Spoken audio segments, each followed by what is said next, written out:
भाई भाई 4 जन्म पूरे हुए क्या? हाँ भाई, अभी तो आधा पौना घंटा ही हुआ है।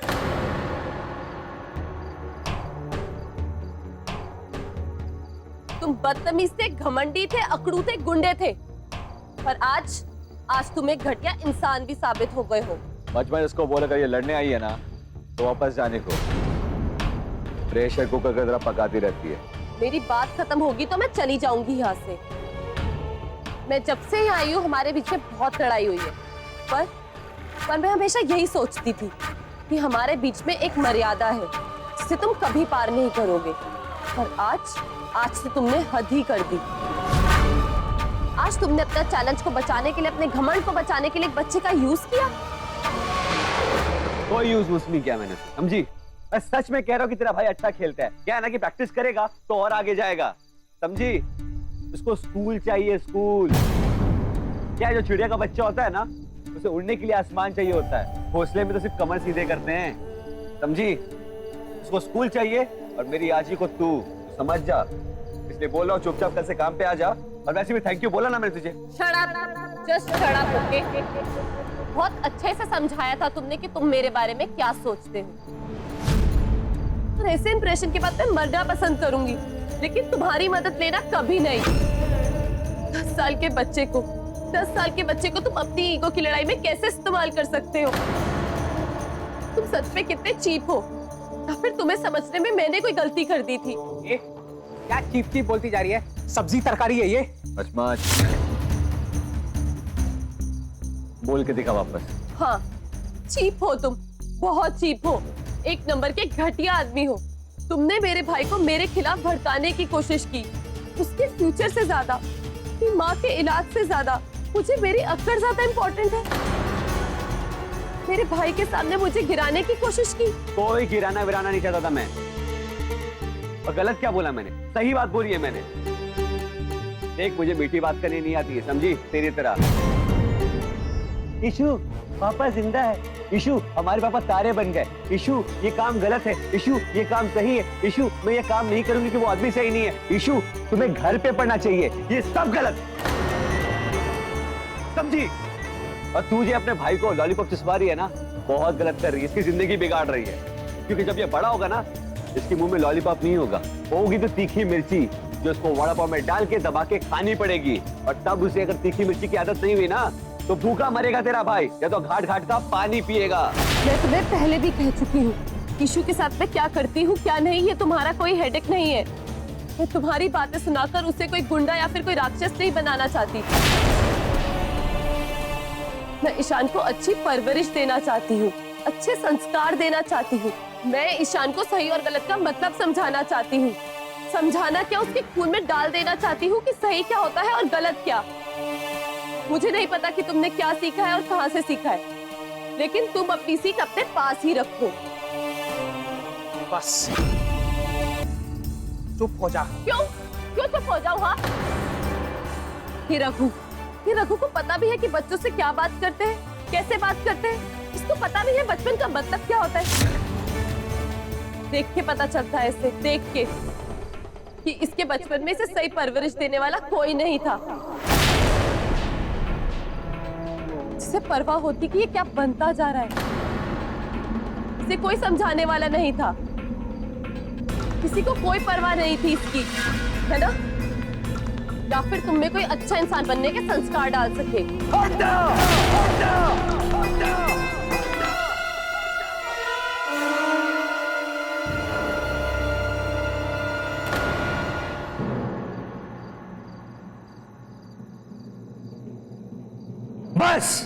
बस क्यों बसा? अभी एक शब्द भी तूने मेरे बचपन के बारे में, ये मुझे पालने वाले के बारे में बोला, तो बस।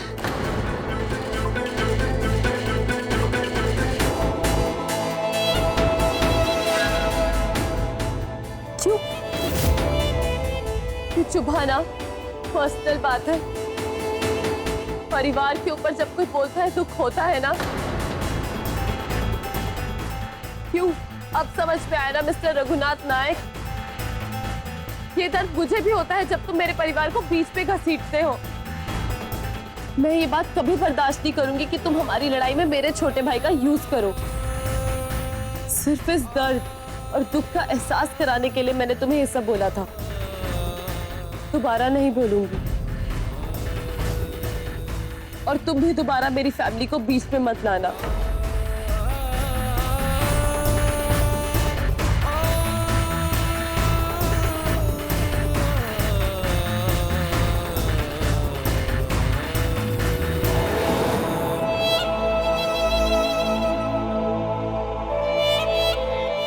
बस बस निकल ले यहाँ से।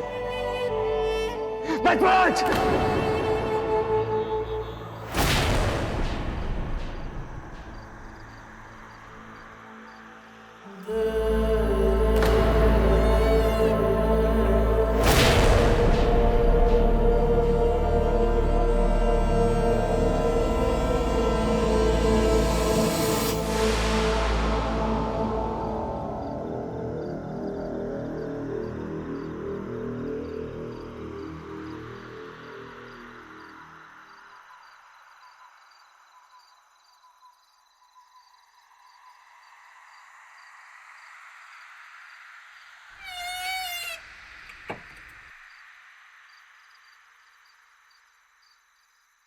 ईशु, तू रघु के दोस्तों से बिल्कुल दूर रहेगा।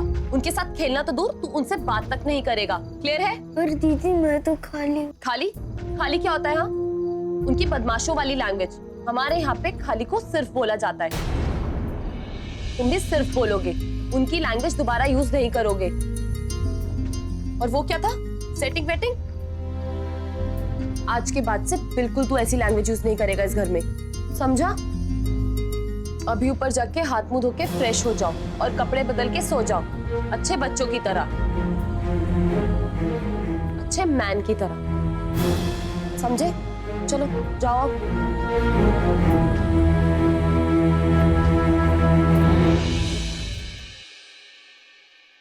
अंतरा, ईशु ने बताया कि तू हवेली गई थी।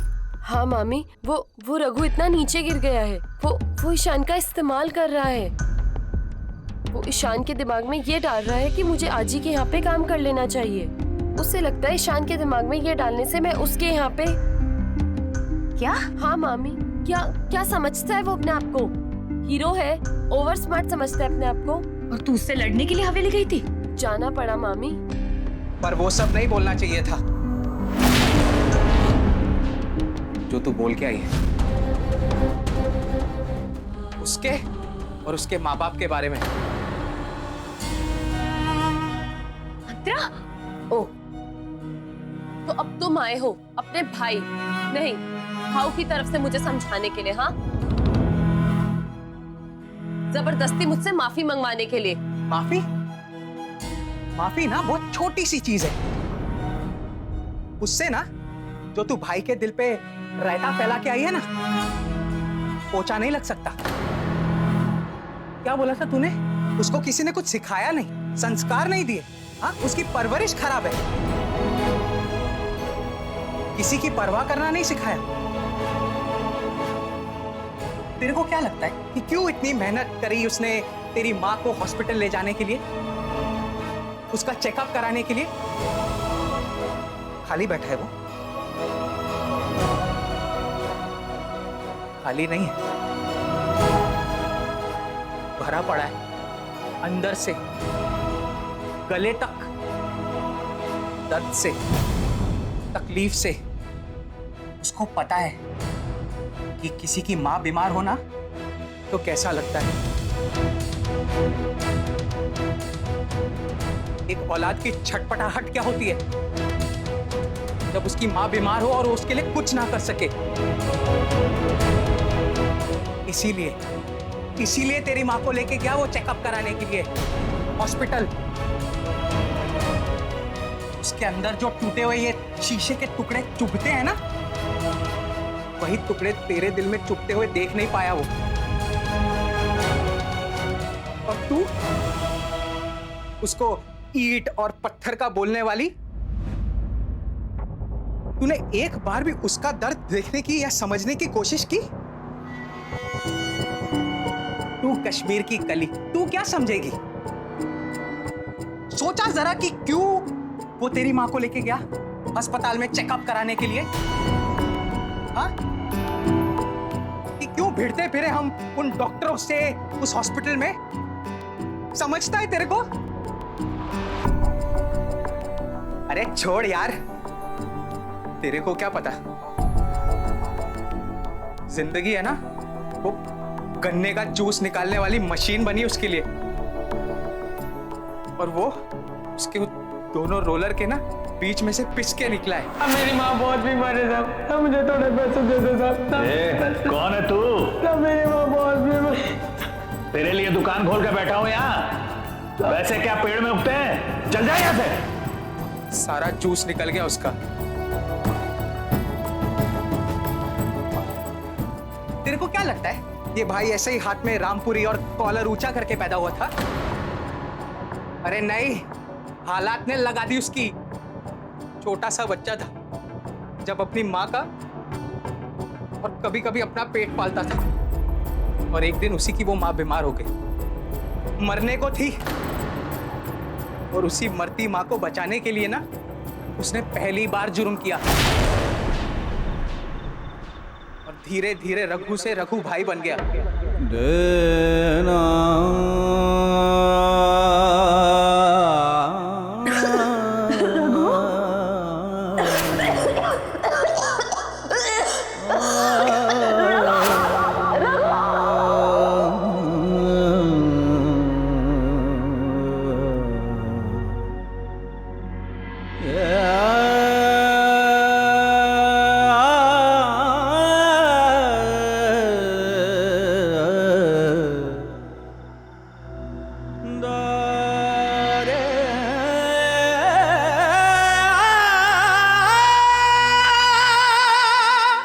उस रात बहुत अकेला हो गया था वो, और ये जो रिश्तेदार बने फिरते हैं ना, सबने सॉरी टाटा बाय बाय बोल के ना दरवाजा मुंह पे मार दिया, लेकिन वो सारी रात चीखता रहा, चिल्लाता रहा, दरवाजे खटखटाता रहा कि अरे कोई तो मेरी मदद कर दो, मेरी माँ बीमार है, मर जाएगी। लेकिन किसी ने हाथ में एक चवन्नी तक नहीं डाली। पैसे की जरूरत थी, और जब जरूरत का थप्पड़ पड़ता है ना तो सबसे पहले ना ये सच्चाई का दांत टूट के जमीन पे गिर जाता है। और बेचारा भाई तो छोटा सा बच्चा था, क्या करता, करी चोरी उसने।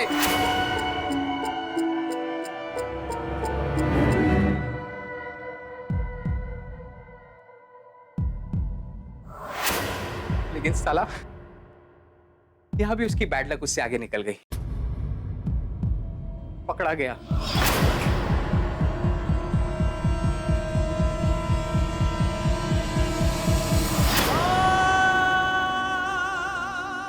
पूरी रात उसको लॉकअप में बंद रखा, वो रोता रहा, चीखता रहा, चिल्लाता रहा कि उसकी माँ बीमार है, उसको छोड़ दो। साहब मेरे को जाने दो साहब, साहब मेरे को जाने दो साहब, मेरी माँ बहुत बीमार है साहब, साहब मेरे को जाने दो साहब। लेकिन उन सालों ने एक नहीं सुनी। सोच, जरा सोच के देख, भगवान ना करे कि तेरी माँ वहां पे मर रही है, तड़प रही है, लेकिन तू उसके पास पहुंच नहीं पा रही है। कैसी चीख, कैसी तड़प निकलती होगी। अगले दिन जब उसको छोड़ा, उसकी माँ दुनिया छोड़ चुकी थी। माँ ये तुम्हें क्या हो गया? माँ, माँ उठो, उठो माँ, उठो माँ, उठो माँ।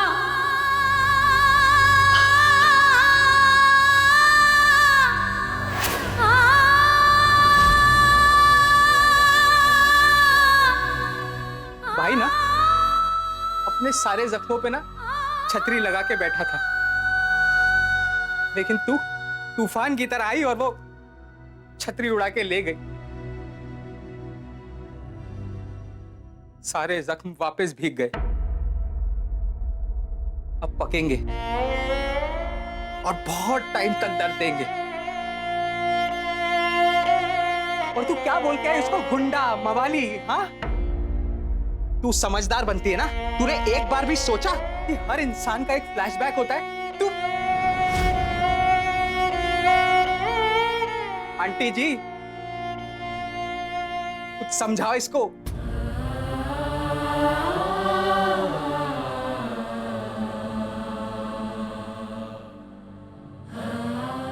मच्छिंदर, मच्छिंदर।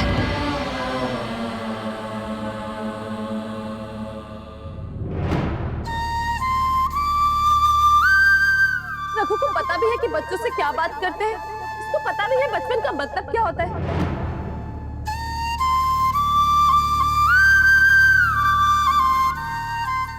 देख के पता चलता है इसे, देख के कि इसके बचपन में इसे सही परवरिश देने वाला कोई नहीं था।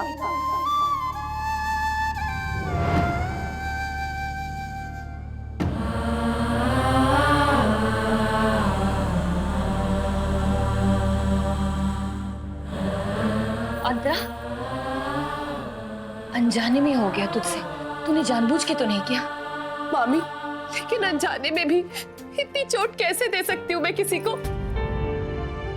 कैसे कैसे किसी को इतनी तकलीफ हो जा सकती हूँ? मैंने आज तक इतनी तकलीफ किसी को नहीं पहुंचाई, और आज इतना दर्द। मैं उस रघु को पत्थर कहती थी मामी, लेकिन आज मुझे क्या हो गया था?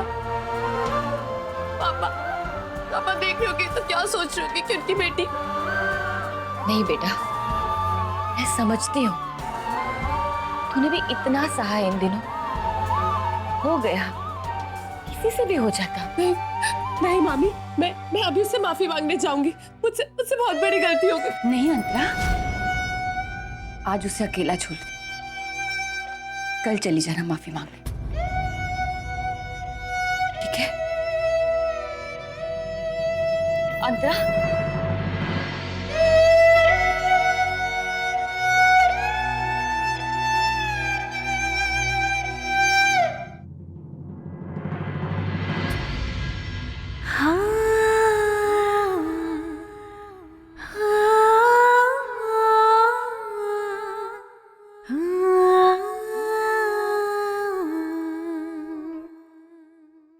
ये बकवास करने के बजाय ना तुझे मुझे थैंक यू बोलना चाहिए, क्योंकि मेरी वजह से ना तेरी माँ का चेकअप हो, और मेरी वजह से थोड़ी देर में इलाज भी शुरू हो जाएगा, वरना मेरी तरह तू भी।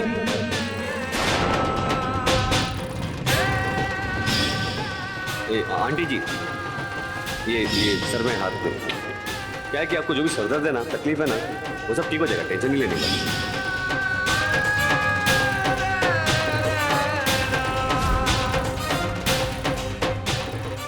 आज पहली बार मेरी माँ मुझे आवाज लगा रही थी, और मैं उनके साथ नहीं थी, तो उन तक पहुंच भी नहीं पाई। और इस बात का दर्द समझना तो दूर, कि बात तुम तक पहुंची भी होगी, इस बात की उम्मीद नहीं करती मैं।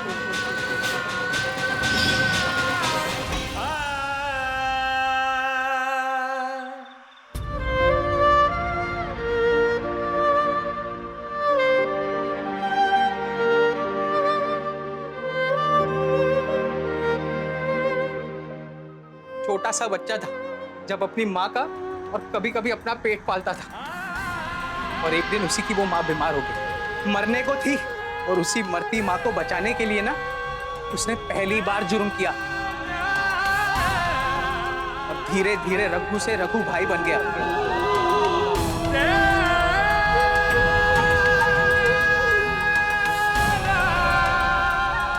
यहाँ भी उसकी बैड लक उससे आगे निकल गई, पकड़ा गया, पूरी रात उसको लॉकअप में बंद रखा। वो रोता रहा, चीखता रहा, चिल्लाता रहा कि उसकी माँ बीमार है, उसको छोड़ दो, लेकिन उन सालों ने एक नहीं सुनी। अगले दिन जब उसको छोड़ा, उसकी माँ दुनिया छोड़ चुकी थी।